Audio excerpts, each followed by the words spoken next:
Existem muitas coisas novas que precisariam ser vistas, como há novidades na Europa sobre o Brexit, principalmente o Italexit. A Itália está a ponto também de romper, principalmente com a zona do euro, mas com toda a União Europeia. Há novidades sobre os Estados Unidos, sobre o caso da Ghislaine Maxwell, que eu detalhei no último programa, no penúltimo programa. Ainda não há novidades grandes, mas hoje eu vou me dedicar a algumas perguntas que me são feitas, principalmente via e-mail. Tem alguns que me pedem para falar mais sobre comunismo, diretamente nos comentários sobre o vídeo que eu fiz, os 2 vídeos, inclusive o último sobre a China. Então, mas outros, esses são públicos, mas outros fazem comentários, me mandam por e-mail, então não são públicos, então só eu que sei. E me pedem, porque muita gente não sabe o que é comunismo, ou muitos têm uma ideia errada. Eu vou tentar colocar a coisa da minha maneira, não vou entrar em teorias, vou apenas citar, evidentemente, para poder dizer. Vamos pegar, em primeiro lugar, esta pandemia. O que é isto? É uma invasão de um corpo estranho no nosso corpo, que leva às defesas naturais que nós temos a reagir a essa invasão. Ora, muitas vezes o corpo, ou 99% das vezes, a gente nem sabe que houve invasão, como mesmo agora. A grande maioria das pessoas que está infectada não sabe que tem esse vírus, porque não é assintomático. Outras vezes, a coisa se torna sintomática e às vezes precisa de intervenções mais sérias. Assim, eu considero que seja, vejam bem, o comunismo é uma infecção social. É um corpo estranho. O Partido Comunista é um corpo estranho dentro da sociedade. É um corpo estranho que vai aparecendo como se não fosse nada. As pessoas, a sociedade em si não sente, é assintomático a dominação que está sendo feita através do Partido Comunista e outros partidos. Há momentos em que isso é sentido de uma maneira violenta e precisa de uma defesa violenta, como houve aqui no Brasil em 64, como houve na Argentina em 76, no Chile em 73, Uruguai foi em 81, se não me engano. É preciso, às vezes, haver uma intervenção cirúrgica para extirpar o mal que já está instalado. Mas, de maneira geral, o que eu quero chamar a atenção, em primeiro lugar, é que o comunismo é um corpo estranho. Ele não pertence, e vou dizer mais, Marx, que me perdoe, mas ele não pertence à história da humanidade. Ele é algo externo, algo que foi criado para destruir o caminho da civilização ao rumo da maior liberdade e da maior busca da felicidade e da maior também capacidade das pessoas e do conforto das pessoas. Quer dizer, é algo que externo ao próprio corpo social, que tem suas defesas contra isso. Tem as defesas dos intelectuais, que normalmente, antigamente, nos alertavam contra essa doença que estava tentando entrar, até que o tal Gramsci inventou uma maneira de entrar assintomaticamente, e quando os sintomas aparecem, a coisa já está perigando. Isso aconteceu em 64, antes de Gramsci, mas está acontecendo agora nos Estados Unidos, um país onde está acontecendo nos Estados Unidos, por exemplo, que lá o comunismo é uma doença assintomática, porque as pessoas estão uma boa vida. O American Way of Life está perfeitamente integrado. As pessoas se sentem bem. O Partido Comunista lá nunca teve nenhuma expressão. Nunca teve expressão alguma. Teve candidato até a presidente, mas nunca teve uma expressão política nenhuma, como aqui no Brasil tem. Ora, o que acontece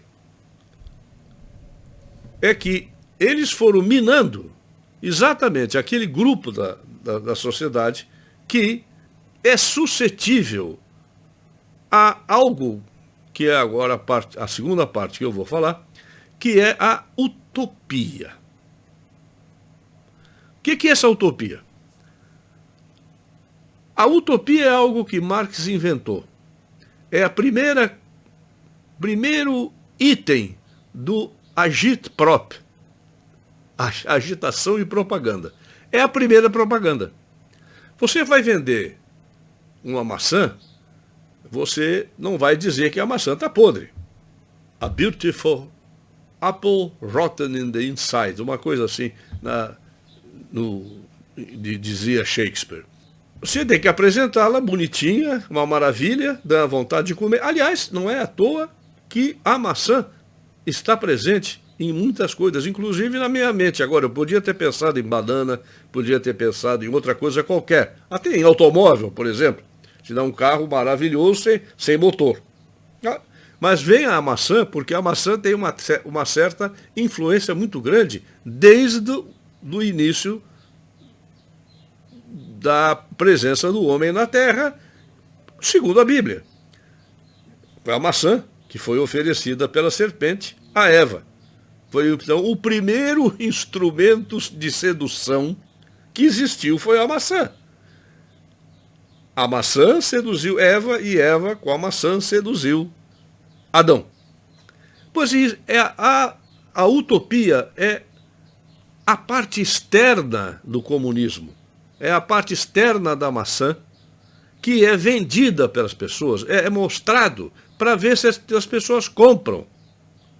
Mas não existe utopia nenhuma. Isso é falso, isso é mentiroso. Se há algo que eu consegui estudar, aprender no meu tempo de ação popular, é que não existe utopia nenhuma. Isso é uma falsidade. É apenas dourar a pílula.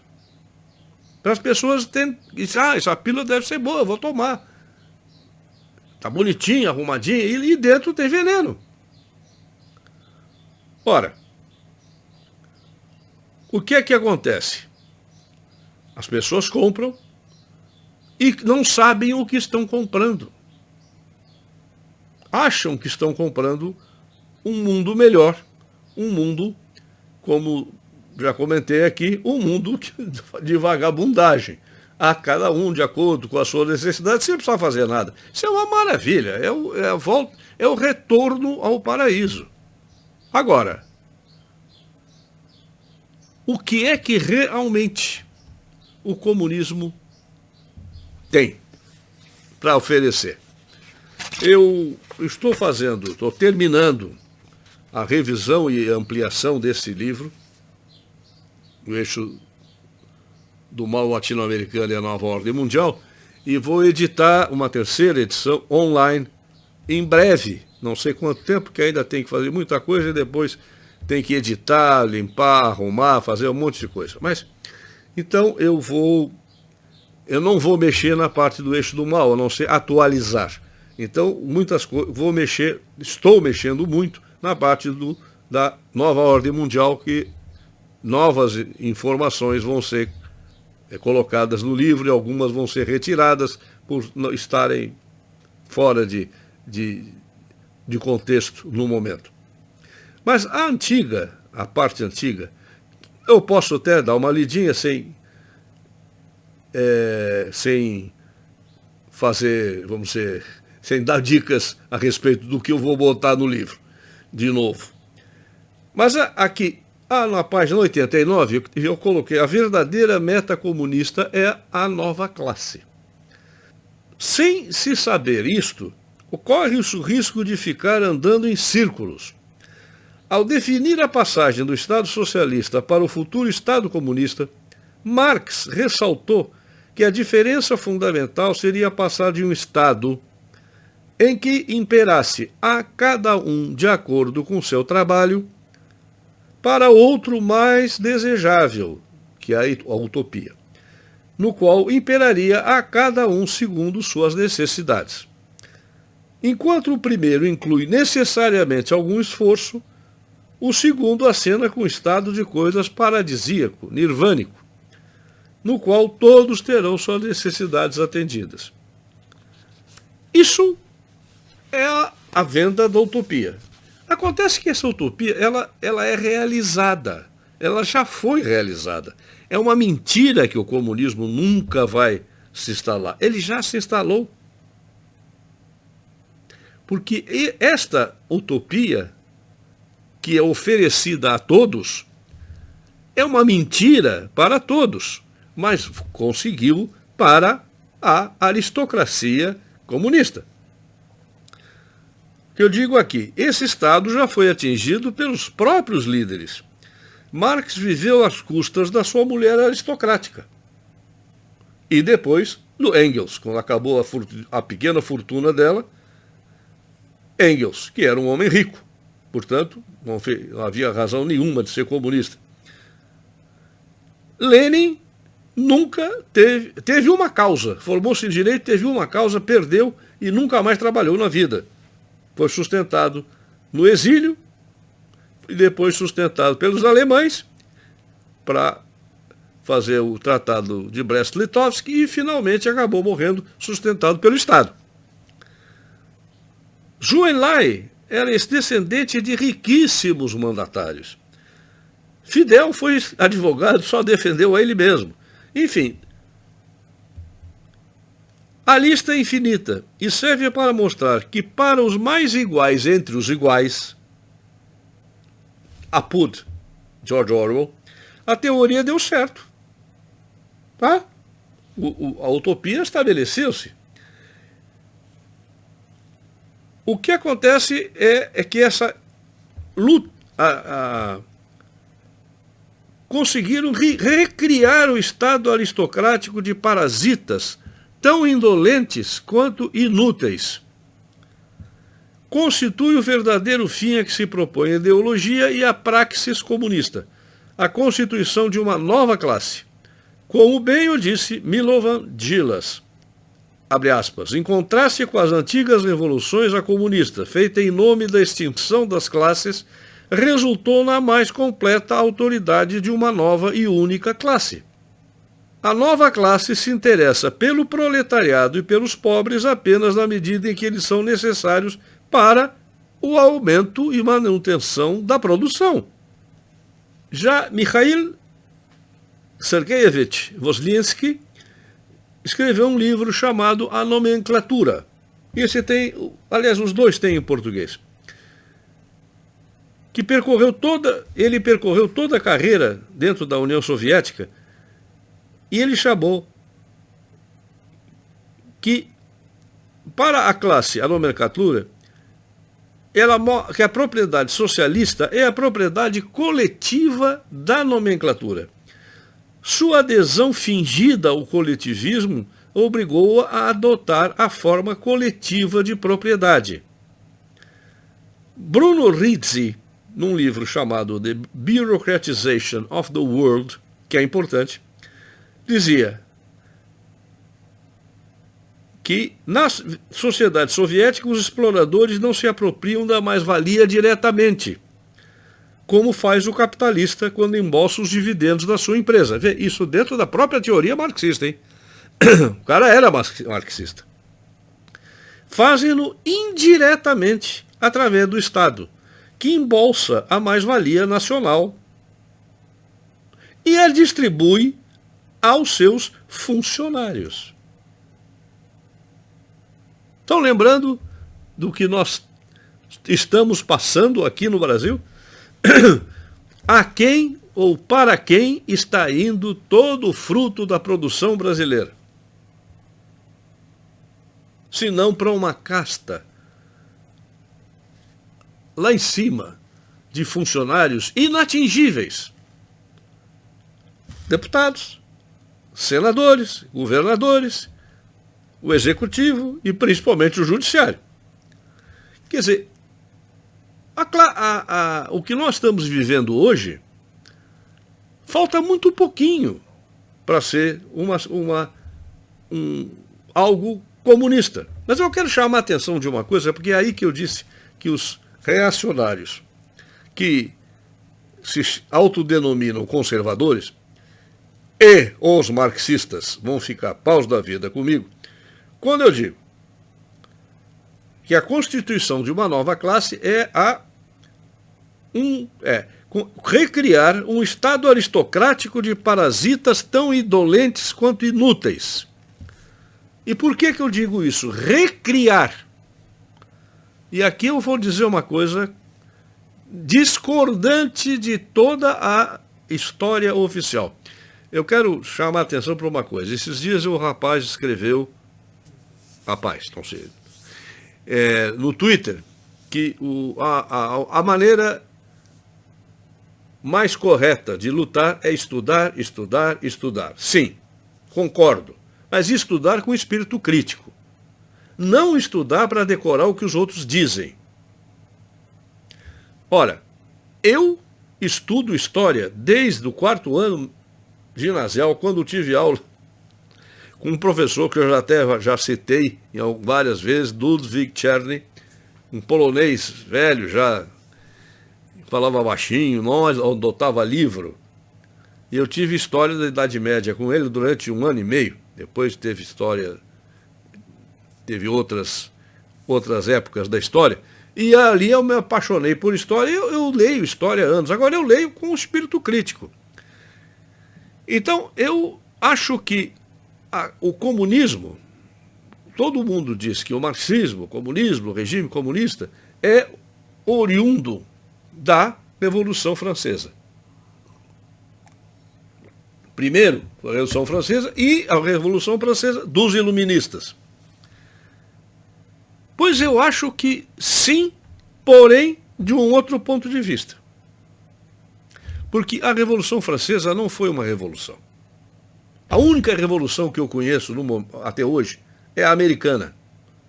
Porque uma revolução muda estruturas. Essa é a definição, inclusive, marxista. E de todos que estudam o assunto, não apenas marxista. Revolução é mudar o sistema. É fazer uma reformulação da sociedade. E isso foi conseguido nos Estados Unidos, na Revolução Americana, que constituindo o primeiro país de toda a história da humanidade que nunca teve aristocracia, a não ser essa aristocracia de berço. De berço, notem bem. Há uma aristocracia, sim, do dinheiro, do trabalho, mas não há aquela aristocracia de berço como eram as antigas aristocracias. O mundo viveu submetido às aristocratas. E o que aconteceu na França, em 1789? Não foi uma revolução, porque apenas tiraram uma casta monárquica, despótica, substituindo por uma casta burguesa despótica. Não mudou nada, continuou o despotismo. Ora, muita gente, isso são os que eu disse que eu ia irritar, os reacionários que se intitulam conservadores, porque acham que deve se rebelar contra toda a modernidade. Eu ouvi esses dias um cara dizer, não ouvi, dizer que tem que ser rejeitada a revolução industrial. No computador, na internet. O resultado mais, vamos dizer, mais atualizado, ou um dos mais atualizados, exatamente da Revolução Industrial. Ora, se o cara acha isso, que vá viver à luz de vela. Joga o computador no lixo, anda a cavalo, dorme com os cachorros e os gatos e os cavalos acomodados para fazer calor, porque não existia calefação. Tudo, e no verão morre de calor, toma 2 banhos por ano. Quer dizer, isso é rejeitar toda a modernidade e todo o movimento iluminista. Porque acabou com as velhas tradições. Sim. E algumas deveriam acabar mesmo. Por que homens nascem predestinados a mandar nos outros homens? Que nascem predestinados a serem servos ou escravos? Agora, o que o marxismo fez? Recriou o estado anterior. Quer dizer, a história da humanidade estava passando por uma libertação, como ocorreu nos Estados Unidos. Todos os homens nascem iguais e são dotados pelo Criador de direitos inalienáveis, entre os quais a vida, a liberdade e a busca da felicidade. Quando que antes dos Estados Unidos existiu isso na história da humanidade? Nunca. Se você lê a história toda da humanidade, é uma história de despotismos, em cima de despotismos. Não é outro despotismo. E o que é a Revolução Francesa, o que chamam de revolução, que para mim foi um golpe de Estado antimonárquico e principalmente anticatólico, o que eles fizeram? Trocaram uma aristocracia por outra aristocracia. Trocaram um grupo de pessoas predestinadas pelo nascimento e criaram um grupo de pessoas predestinadas por serem filhos ou netos ou amigos dos líderes comunistas. É isso que aconteceu na Rússia. E até hoje está lá. Até hoje. Para você entrar nas grandes universidades, tem que ser filho de alguém. Não tem, por exemplo, uma pessoa da classe pobre ou da classe média baixa lá entrar numa universidade das melhores. Não vai. Olha, fica aí, vai trabalhar de marceneiro ou coisa parecida.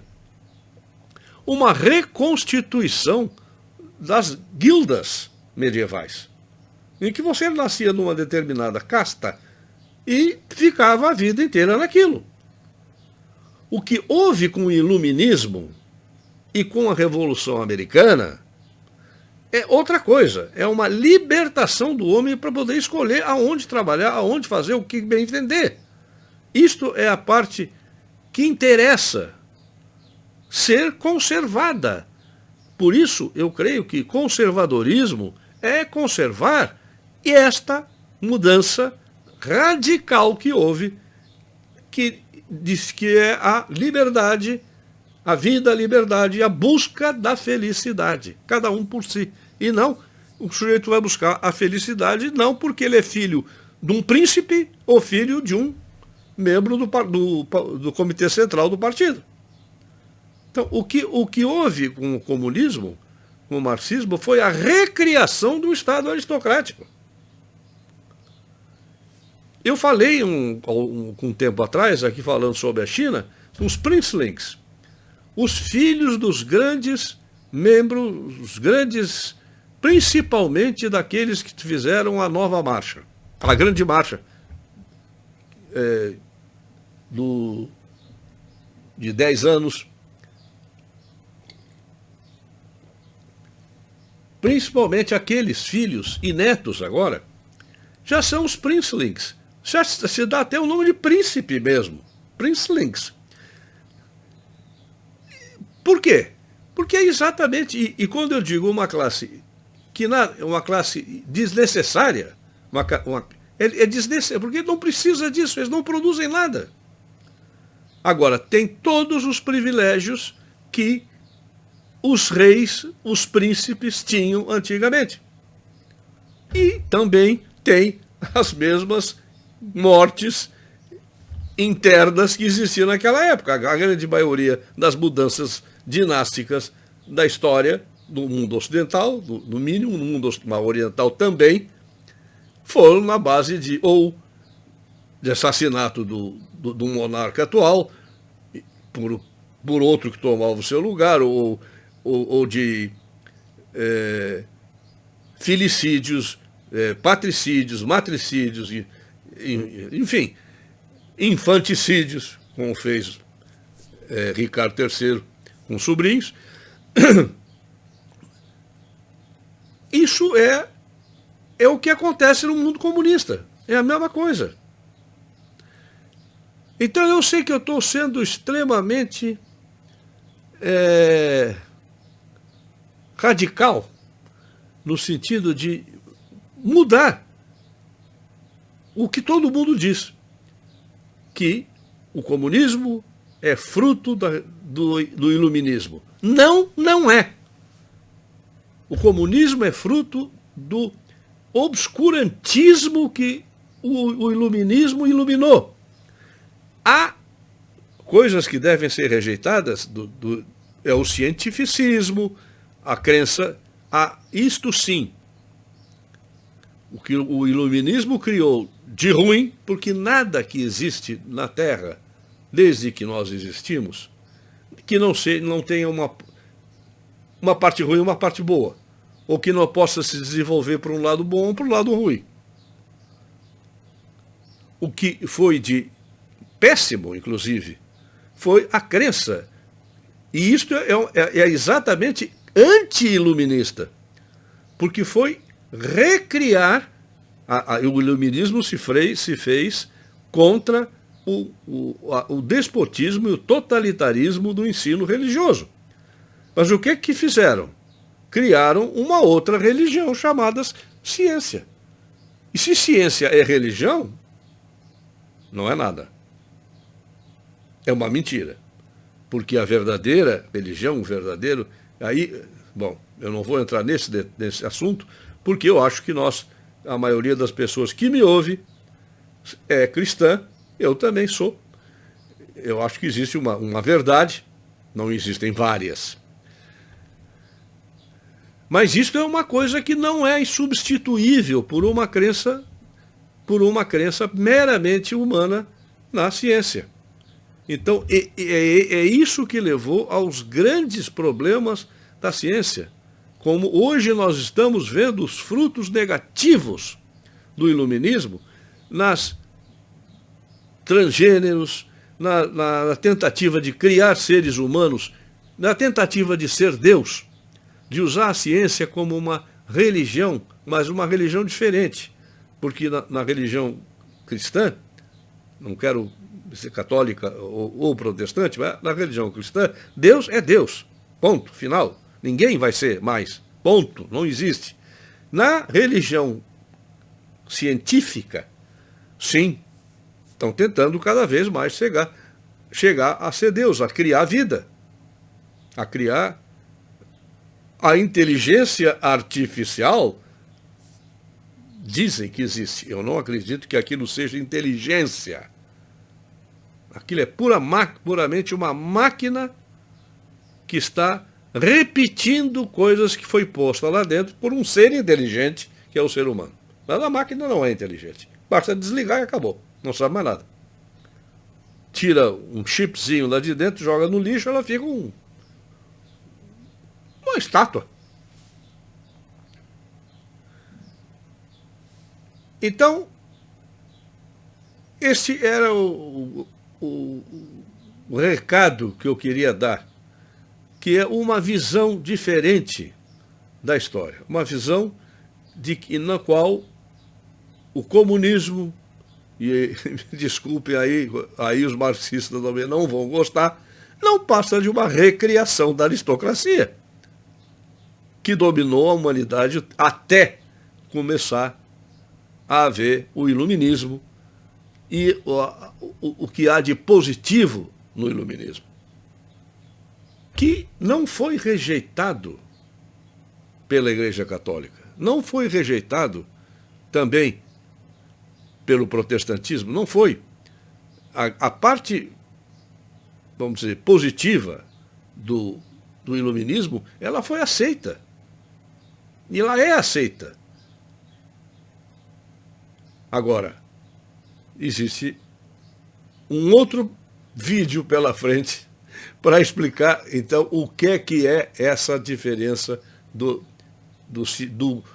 iluminismo positivo, das partes positivas do iluminismo, das partes negativas, que eu vou também delinear em outro vídeo, porque esse eu estou terminando agora e agradecendo, como sempre, a audiência e a paciência. Até o próximo.